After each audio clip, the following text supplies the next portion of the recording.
I grew up in the shadow of my family. My great-grandfather started out raising beef for railroad crews. He soon became foreman for building railroads in Texas and the CPR.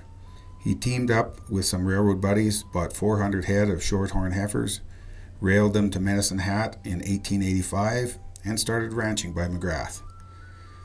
My grandfather ranched with his father, then got his pilot's license, and flew overseas in World War I. When he came back, he used the aircraft to help manage the ranch, cattle, water, and grass. He was groundbreaking and proved essential when the total size of the ranches grew to almost 500,000 acres. My dad carried out the traditions and taught me how to think like a rancher.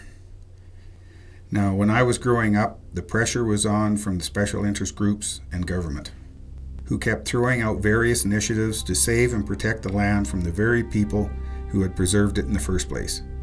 This top-down approach created an us against them conflict. We felt like they were always trying to find ways to take the land, create community pastures, protected areas, control grazing, and use the land in ways that a rancher wouldn't. We had very little respect for anybody coming from cities and universities, trying to tell us what to do. After all, we'd been ranching for almost 100 years and knew how to work with the land. A decade later, I was taking on more responsibility and feeling the weight of my ancestors. I had to make the ranch work. Around this time, I crossed paths with Greg Hale from Cows and Fish. Their grassroots approach, confidentiality, and suggestions for improving riparian areas was very refreshing to me. Lo and behold, I tried a few things and they worked. Maybe some of these people weren't so bad after all.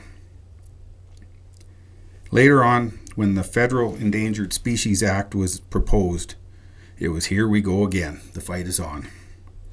But a provincial initiative called Multiple Species at Risk, or Multisar, was rolled out.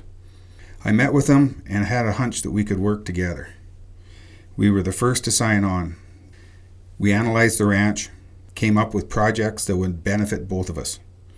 Sometimes just changing the timing of when I used a field or changing salt trough locations was all it took. Over time, these initiatives have worked. Along the way, I became part of the group that set up the Milk River Watershed Council Canada. I fully believe in the whole environment and grassroots approach.